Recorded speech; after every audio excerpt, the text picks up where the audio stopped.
twongeye turatomboye bana b'Imana kuba nyagasana duhamaganga kuri buri munsi kugira ngo atugirire neza ku mpuhwe ze. Ku izina ry'Imana Data na Mwana na Roho Mutagatifu, amen. Amahoro bana b'Imana, nimuhumure, Imana iradukunda, ije kudukiza kuri uyu wa kabiri w'icyumweru cya 24 tariki 19 Nzeri 2023. Isomo rya mbere ni ryo mu ibara ya mbere kwa Mutagatifu yandikiye Timote, umutwe wa 3 umurongo wa 1 kugeza kwa 13. Inkoramutima yanjye, dore ijambo rigomba kwizerwa, nuko umuntu wumva ashaka kuba umwepiskopi aba yifuje gushingwa umurimo mwiza cyane. Ariko rero umwepiskopi agomba kuba ari umuntu w'inyangamugayo, washyingiwe rimwe risa, ntagire inda nini, agacisha make, akagira ubupfura, akamenya kwakira neza abamugana, kandi akaba ashoboye ibyo kwigisha, nta munywi cyangwa umunyamahane, ahubwo agahorana ineza, akazira gushotora, kandi ntabe umunyabugugu. Akamenya kugenga urugo rwe no gutoza abana be kumvira. Ibyo byose bigakorwa mu bwiyubake. None se koko umuntu utazi gutegeka urugo rwe bwite yashobora ate kwita kuri kiliziya y'Imana? Byongeye ntazabe ari umuntu ugarukiye Imana mu bya vuba, hato atazatwarwa n'ubwirasi bigatuma acirwa urwa sekibi. Ubundi kandi rubanda rwo hanze rugomba kuba rumuvuga neza kugira ngo atavaho yamaganwa cyangwa kongera kugwa mu mitego ya sekibi. Abadiyakoni nabo bagomba kuba ari abantu b'inyangamugayo, bazira uburyarya, ntibarenze urugero mu kunywa inzoga cyangwa ngo bararikire inyungu zidaciye mu mucyo. Bagomba kandi gukomera ku ibara ry'ukwemera, barangwa n'umutima namukeye. Nabo kandi bazabanze babagerageze, hanyuma nibasanga ari indakemwa bazabone kubashinga umurimo w'ubudiyakoni. N'abagore nuko bagomba kuba ari inyangamugayo, ntibabe abanyamazimwe, ntibagire inda nini, kandi bakaba indahemuka muri byose. Abadiyakoni bagomba kuba barashyingiwe rimwe risa, bakanamenya gutegeka neza abana babo n'ingo zabo bwite. Koko rero abatunganya neza imirimo bashinzwe bibahesha umwanya w'icyubahiro, bakanabikesha gushira amanga mu kwemera bafitiye Kristo Yesu. Iryo ni ijambo ry'Imana. Zaburi ni 101. Ngiye kwibanda ku nzira y'ubutungane. Ngiye kuririmba impuhwe n'ubutungane, maze ngucurangire wowe uhoraho. Ngiye kwibanda ku nzira y'ubutungane, mbese uzasanganira ryari? Nzaharanira ubutungane n'umutima wanjye mu bo tubana. Sinzigera nshimishwa n'ibidakwiye, nk'uko nanga imyifatire y'abahakanye. Ubeshyira mugenzi we rwihishwa, nzamucecekesha. Abazasuzugura abandi n'abirata, abo sinzabihanganira. Mu gihugu nzahitamo abantu b'inyangamugayo, kugira ngo abe ari bo bankikiza. Ugendera mu nzira iboneye niwe uzambera umunyamirimo. Ngiye kwibanda ku nzira y'ubutungane. Nyagasani Yesu nabane namwe. Amagambo mu ivanjiri ntagatifu uko yanditswe na Luka, umutwe wa 7 umurongo wa 11 kugeza kwa 17.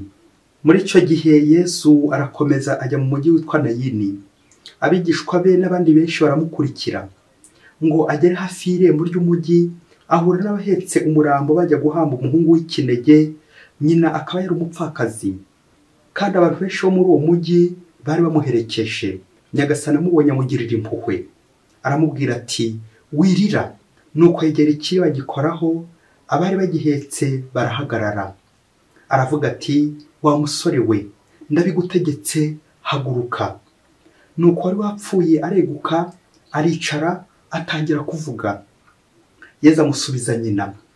Bose ubwo burabataha, basingiza Imana bavuga bati, umuhanuzi ukomeye yaduturutsemo, kandi Imana yasuye umuryango wayo. Iyo nkuru isakara muri Yudaya yose no mu gihugu cyose kiyikikije. Iyo ni ivanjiri ntagatifu. Wa musore we, ndabigutegetse, haguruka. Amen. Yesu Kristo uyu munsi nawe arakubwira ati, haguruka. Ndabigutegetse, haguruka. Haguruka mu cyaho wari wicayemo. Haguruka mu ngeso mbi wari wicayemo. Haguruka mu matiko wari wicayemo. Haguruka mu manyanga wari wicayemo. Haguruka muri izo ngeso mbi zigenda ziguhandahanda wari wicayemo. Haguruka maze uhagurukane umubiri wawe koko usingize Nyagasani. haguruka uzuke nawe, zamura akaboko kawe ubwire Yezu uti Yezu mfata undekuye nagwa, kuko Yezu n'umunyambabazi n'umunyampuhwe nta kimunanira.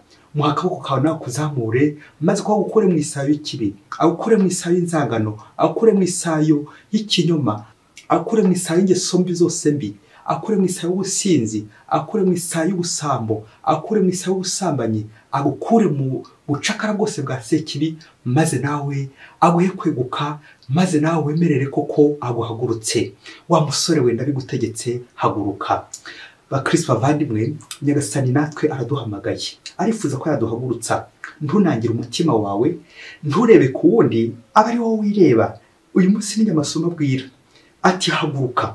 Ndabizi uri umusore, niho Yezu abwira, nanjye arambwira. Natwe turi abasore igihe cyose twibwira ko dufite imbaraga nyinshi, tugatangira tukazikoresha, tukivuga ko dufite umubiri, nanjye kuvuga mu ubuzima bukomeye cyane. Icyo gihe tuba turi abasore. Nawe Yezu Kristo arakureba, akabona umusore bwa koko bugerwa ku ntoki, bukemangwa. Urakemanga uti niba kuvuga ati wa musore we haguruka. Amasomo y'umunsi araryoshye cyane mubyeyi, ndakwifuriza kwatega amatwi, uyacengere, agucengeremo, uyazirikane, wongere uyasome, wongere usome, maze koko agucengere mu bwenge, agucengere mu mutima, maze koko no ku munwa atangire gusesekaraho. Kirizimu byacu yategura amasomo aryoshye cyane, agiye kuza kudufasha gutondagura inshinga bita guhoza. Umuntu utondagura iyo nshinga yitwa umuhoza. Hahozwa rero umuntu wari uri kurira, hahozwa umuntu wari uri mu bibazo, nuko Yezu akamubwira ati wirira, ukabwira umuvandimwe wawe ati wirira, wihangayika, komera, wibabara. Guhoza umuntu wariraga, guhoza umuntu wari mu bibazo, ukamuhumuriza, ukamugira neza. Iyo nshinga guhoza, usibye guha umuntu igisubizo uri mu bibazo, usibye guhoza umuntu wari mu marira, ukabasha kumuhoza koko akareka kurira. Tubone no gusuhuza bitwa ba consolateur, bamuhoza. N'abandi mwese aho muri ni mwubahwe. Uyu munsi ni wanyu, nanjye kuvuga namwe ntimuze kwiburira rimwe. Ni riki? Ijambo ry'Imana murikomereho, kandi kuko ribahoze ribahumurize. Iyo nshinga guhoza nanone iva ku yindi bita guhora. Uzacunge amazi y'amariki ushyizemo ikiganza byagenda bite? Sinkwifurije gushyiramo, ariko nugishyiramo ntuzambaze, icyo gihe ntabwo tuzaba turi kumwe. Gusa iyo bashyizemo ikiganza ntabwo gishya gusa, ahubwo nawe ushobora guhita ushya urebye nabi. Kubera iki? Amazi y'amariki kuko afite imbaraga, nanjye kuvuga imbaraga za sekibi, afite umuriro, yagutwika. Ariko iyo amaze guhora, ushobora kuyanywa, ushobora gushyiramo cya kiganza, kuko yageze te, kuko yahoze. Nguko guhoza umuntu ni ukumuha amahoro. Guhoza umuntu ni ukumujyana neza agatungana. Guhoza umuntu ni ukumwitaho akamererwa neza. Ni nkaho nyine yari yapfuye, y'amazi yari yakubisemo ikiganza, ni ukayahoza, ukareba ukundi wayahoza. Ngizo za kizimyamoto zacu tugomba kubangura uyu munsi, kugira ngo duhoze abana b'Imana bari kurira, duhoze abana b'Imana bari mu kaga, duhoze abana b'Imana bari mu muriro. Ariko wa mubyeyi we, witonda kandi ujye kuvuga burya inshinga yo guhora, amahoro, nanone ibangikanye n'indi yo kwa sekibi igenda yijomba bita guhutaza. Burya iyo udahoza ushobora guhutaza, ushobora guhungabanya, guhutaza, guhotora, guhumagiza, n'ibintu byinshi cyane bijyanye nabyo byo kwa sekibi. Witondere rero mubyeyi, ahangaha uze kuhava nawe ko kuri guhoza, uri muhoza. Buri wese aharanire ko aza kuba hari muhoza, ntuze kuba umuhotozi, ahubwo uze kuba muhoza. Ndabikwifurije, kandi nanjye ubinyifurize. Twese tuze kuba ngaha Nyagasani yaduhinduye ukundi, turi kujya guhoza. Iyi nshinga tugiye gutondagura nk'abamuhoza, turaza kwifashisha andi magambo abiri yagarutse mu byanditswe bitagatifu, aza kudufasha kuyumva neza ndetse no kwirinda kuyivangira. Amagambo yitwa discipline, irindi jambo rikitwa compassion, imyitwarire myiza ndetse n'impuhwe. Reka duhere ku bisobanuro byabyo kugira ngo tubashe kubyumva neza uko bikwiye. Imyitwarire, discipline biva ku ijambo ry'ikilatini disciplina, bikanava ku nshinga y'ikilatini discere, bivuga ngo kwiga, kwigishwa, gutozwa. Intore nyine naho biva koko, intore, umwigishwa disciple di Kristo, abigishwa ba Kristo n'abaratojwe nyine na Kristo. Yezu Kristo koko akabashyiramo amatwara ye, barangiza kwakira mu matwara koko nabo bagakora ubutumwa bakagenda neza mu nzira y'Imana, imyitwarire myiza, imico myiza. Kubera iki? Bigiye kuri Kristo. Mwarimu ninde? Mwarimu ni Yesu Kristo. Yo shiga yo kwiga, ugafata amasomo, ugatozwa, ukitoza, ukaba intore. Iri jambo rero rikunze kujyana n'imyitwarire yumvikane myiza. Ufite discipline nziza, ufite discipline, uritwara neza. Uri discipline, uri umuntu mubi cyane, imyitwarire yawe igirwa ku ntoki, discipline yawe ntabwo ihagije. Ubu ngubu nyine abakurangije. Ijambo ry'akageza guturanga ni compassion, impuhwe. Ijambo compassion nabyo rituruka ku magambo abiri y'Ikilatini ivuga ngo compati, c'est souffrir avec, ngo nukubabara hanyuma ukababarira nyine, nukubabara mu kibi cyundi, kugira umutima w'impuhwe. Uwo mutima w'impuhwe rero Yesu Kristo ajya kudutoza uyu munsi. Mu gihe mu isomo rya mbere harimo discipline, ijambo discipline, mu ivanjiri harimo compassion. Amagambo abiri agomba kujyana kugira ngo umuntu abe muzima koko. Ni nkaho nabigereranya n'umutwe, ariyo discipline, kwa kwiga ukamenya ubwenge, bikajyana none n'umutima, ya compassion, cya cyicaro koko cy'impuhwe, de sentiment, kidutera amarangamutima, kugira amarangamutima. Umuntu yababaye ko kumva namutabara nkabarana nawe. Ufite kimwe cyangwa kimwe cyasumbye ikindi, birangira koko byose bibaye zero. Saba kuzuzanya byombi, umutwe ndetse n'umutima, kugira ngo koko n'urugo rugende neza, kugira ngo n'ubutumwa bugende neza. Ubwenge ndetse n'umutima bigakorana, bigakora umuti. Discipline et compassion. Isomo rya mbere riratwereka koko umuntu ugomba kuyobora abandi. Discipline, ya discipline twavuze, buri wese agomba kuba afite koko, kandi wowe ukayiharanira. Ngo twumvisemo bagaruka ku bayobozi babiri, harimo umwepiskopi ndetse n'umudiyakoni, l'autorité et le service. Ahangaha hari abayobozi benshi cyane bajya bashingira ahangaha, bagashaka guca muri discipline ya Kiliziya Gatolika. Ati buriya se ko na Paulo mutagatifu yasize bivuze ko umwepiskopi agomba kuba afite umugore umwe, umudiyakoni afite umugore umwe, afite n'abana bafite nyine discipline. Ubu si koko umupadiri cyangwa umubikira cyangwa umufurere yishakiye umugore ngo byagenda bite? Ubu koko ntiyaba ari kubahiriza ririya somo riri muri Bibiliya? Aha, ku gihe cya Paulo nuko byari bimeze, ariko ngubu Kiliziya ifite uko ikoze n'uko ikora, yashyizeho umurongo wayo koko, iyo discipline. Burya ufite discipline ushobora kugera ahantu heza. Discipline nicyo cya mbere Kiliziya yashyizeho umurongo tugomba kubahiriza, kuko Kiliziya iyobowe na Kristo kandi ishingiye kuri Kristo, ntishobora kuyoba ndetse no kuyobya abana bayo. Ni ngombwa rero kuyubahiriza no kuyumvira. Rero umuntu ushaka kuyobya abana b'Imana, ongera ukurikira umurongo wa Kiliziya. Discipline mbere na mbere. Twumvise umwepiskopi ibi ntagomba kuba yujuje. Umwepiskopi ni ijambo ry'Ikigereki episkopoi, bikavuga ngo surveiller, gucunga. Ariko atari wa ucunze abaprisonnier kugira ngo akomeze kubacunga babohe, ahubwo gucunga umuntu ushaka kumucungura. Ntabwo ari kumucunga ushaka kumucunaguza, ahubwo kumucunga kugira ngo umucungure. Ngo umwepiskopi koko agomba kuba afite discipline, yarize, azi gutwara urugo rwe. Urugo bavuga rero ntabwo ari inzu y'ingiyi. Urugo rwawe naho nyine washingiwe, le mariage, aho washingiwe nyine na Kiliziya. Umwepiskopi ni washyingiranywe na Kiliziya, agashyingirwa na diocese. Aho ngaho rero agomba kwirinda gutatira igihango, akagira nyine imyitwarire myiza koko ikwiriye koko umuyobozi. Nguyu umuyobozi koko. Naho umudiyakoni, c'est le service. Diakonos bikavuga ngo serviteur, umugaragu, umucakara. Nguwo ugomba gukorera abandi koko, nube nyamwigendaho, ntiwibandeho ubwawe, ahubwo koko ugakorera Imana, ugakorera Kiliziya. Njyo discipline twese tugomba, ya myitwarire, kwa kwiga koko, wa muntu wize ufite ubwenge ushobora kuyobora abandi. Ikintu cyo Paulo ashaka gutubwira ko ni ngombwa ubwenge, ni ngombwa kwiga, ni ngombwa kwihugura, ni ngombwa izo formation kugira ngo tugende ku irati ku murongo wa Kristo. Ukora neza, kwirinda koko ibiyobyabwenge, isindwe, kwirinda koko kwandavura, ahubwo koko byose bikaba ari bigambe gutuganisha ku butungane. Ari nacyo muri ibyo aza buri munsi ari kugarukaho, ari discipline cyangwa compassion, byose bigomba gutuganisha hehe? Ku butungane. Ati ngiye kwibanda ku nzira y'ubutungane. Amen. Iyo nibanze ku nzira y'ubutungane koko ingeza heza, nkamererwa neza, kandi nkageza abandi heza. Mu gihe isomo rya mbere hajemo discipline, ivanjiri y'uyu munsi ho baradusaba compassion. Compassion, uburyo bwiza koko bwo gutabara abandi, no kubabarana nabo, ukabafata mu mugongo, baba bari mu byago ukaba uri kumwe nabo, mu byishimo ukaba muri kumwe, nguko gusangira akabisi n'agahiye. Iyo niyo compassion, izo nizo mpuhwe. Twumvise muri ivanjiri umupfakazi ko kwahuye n'uva gusenya, akajya bindi ngo abapfakazi burya ngo baba bameze nk'insina ngufi buri wese agacaho urukoma, wumve n'amaherere koko amugwiririye, arapfaka yabuze umugabo, bikubiteye noneho n'ikindi cyago bya bindi by'uko nyine aho umutindi yanditse ngo ntiriva, none koko n'umwana w'ikinege yarapfuye, umupfakazi koko asigariye hehe?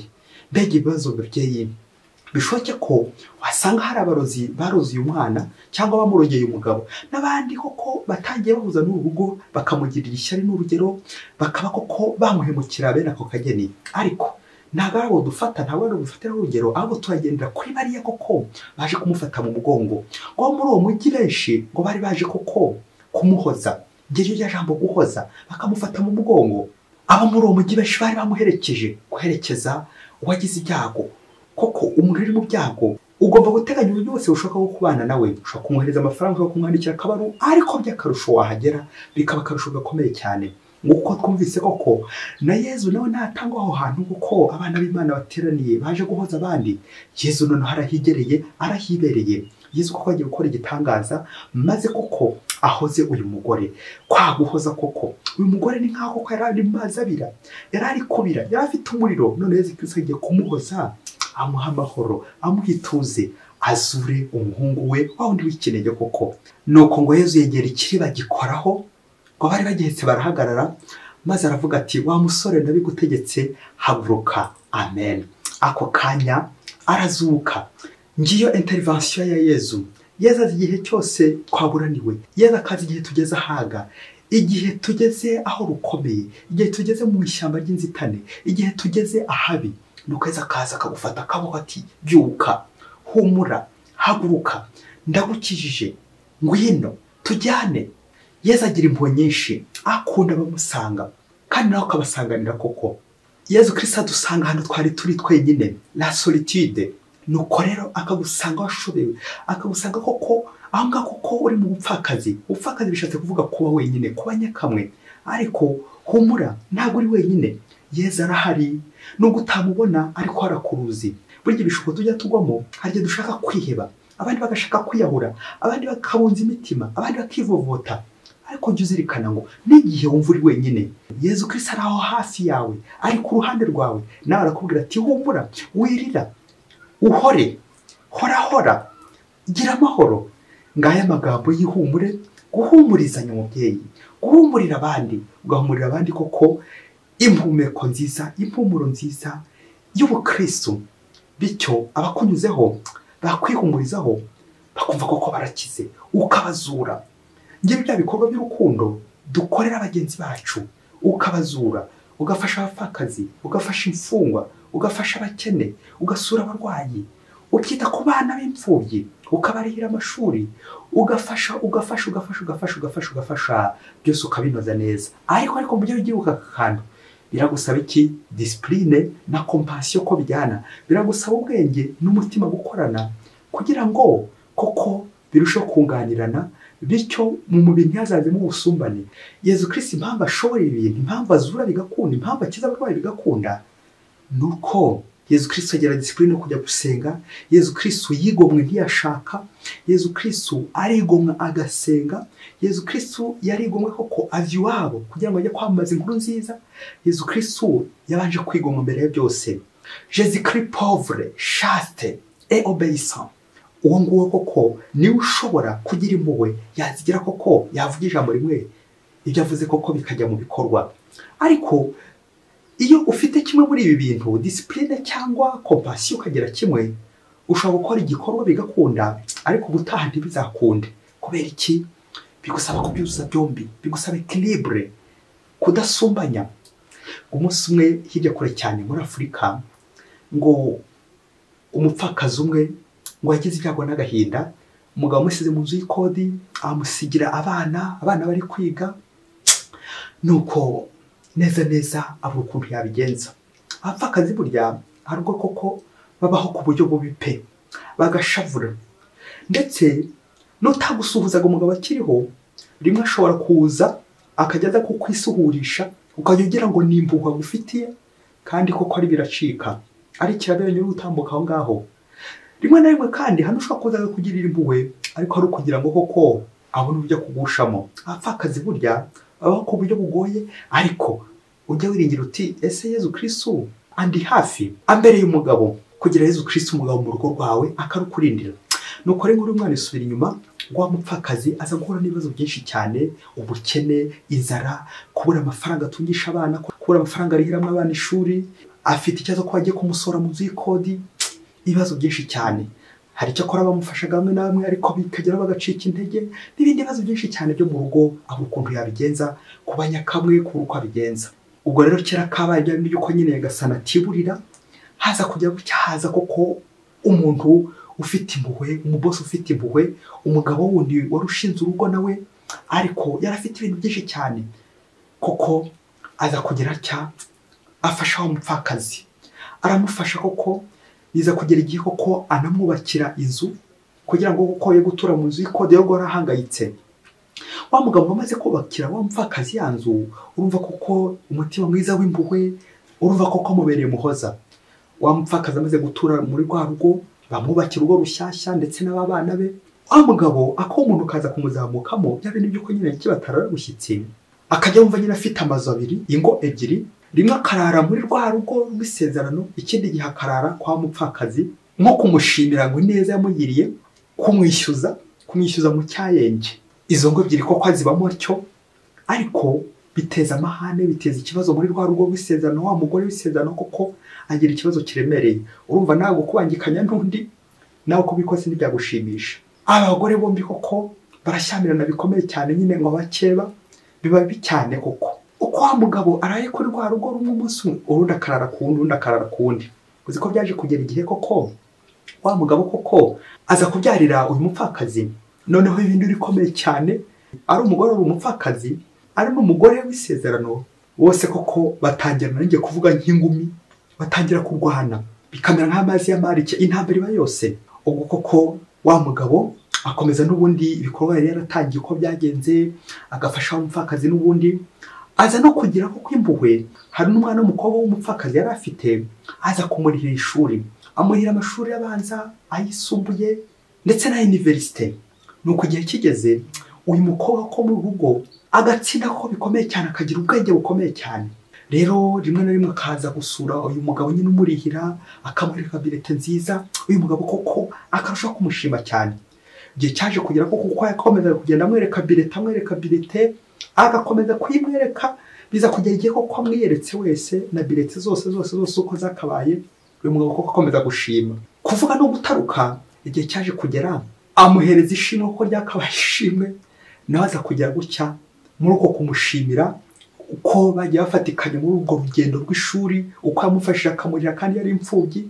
Nawe aza kujya gutya mu kumushimira. Nuko agiye kugera cya nawe umusigira undi mwana. Uyu mugabo ari umupfakazi, amufiteho umwana, ari uyu mukobwa we nawe amufiteho umwana, afite n'abana kuri wa mugore w'isezerano, bose arafite. Nuko rero umushyamirano wose, ari umukobwa na nyina barashyamirana, ari umugore na mukeba bagashyamirana, ari wa mukobwa na wa mugore w'isezerano bagashyamirana bose. Induru iba yose ahangaha muri uru rugo, uyu muryango wo kuba mw'induru ikomeye cyane, bitewe nande na wa muhoza na wa mugabo. Ubwo koko urubura gica, niyo bazabijyana mu rukiko, ibaze nanjye nibaze. Hagati aho ugakomeza kwibaza uti ese uyu mwana w'uyu mukobwa n'uyu mwana w'uyu mupfakazi bapfana iki? Ese bapfana iki n'aba bana bo ku mugore w'isezerano? Ngahe amasano koko y'urudaca tutazamenya uko tuyafatira, kubera iki yarenze nyine inkombe. Ese haracyarimo impuhwe? Ese haracyarimo discipline? Ese haracyarimo ubwenge? Haracyarimo umutima? Nawe ukomeze ubyibaze, nanjye ndacyari kubyibaza. Muhoza. Mbega wowe nk'uko ushobora gukemura ikibazo kimwe bikarangira uteje ibindi igihumbi, ushaka kujya gukiza indwara imwe kaza kurangira koko uteye izindi igihumbi. Kubera iki? Ushaka kuba ubuze discipline, ushaka kuba ubuze compassion, impuhwe. Iyo ibyo byombi bitari kujyana, n'ubundi ni ukuruhira ubusa. Ushaka ko ufite umutima w'impuhwe, ugafasha abantu benshi cyane, ugafasha abana b'Imana, ugafasha abakene, ukita ku bapfakazi, ukita ku mfubyi, ukubaka za rufena nyinshi cyane, ukubaka ibigo, ari ibigo by'imfubyi, ari ibigo by'amashuri, ari amavuriro, ari amashuri, ibigo by'abazamayibobo, ibigo by'indaya, ukabyubaka byinshi cyane kugira ngo babe bafasha bose. ariko wagize umutima mu bikorwa by'urukundo byinshi ariko urabura kimwe niba ura discipline bya bintu byose uzi ko bizasenyuka. Iyo ubuze discipline birangira uteje akavuyo, birangira uteje umuriro, birangira uteje intambara. Ahari hari umutekano hagatangira hakaba intambara. Rwa rugo koko rwawe ukabura rushenye.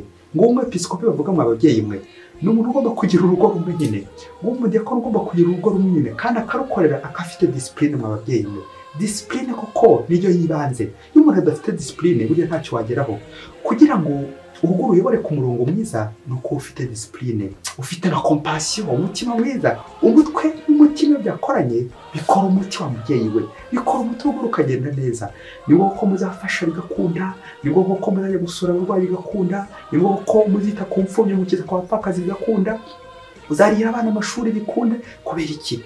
Kaka discipline wa mubyeyi bwabwigishwa bwa Yesu. Wumvise ijambo ry'Imana riraguhumuriza, urahumurirwa. None nawe kuko ugiye guhumuriza abandi kuko ntawe utangiye icyo adafite nyine.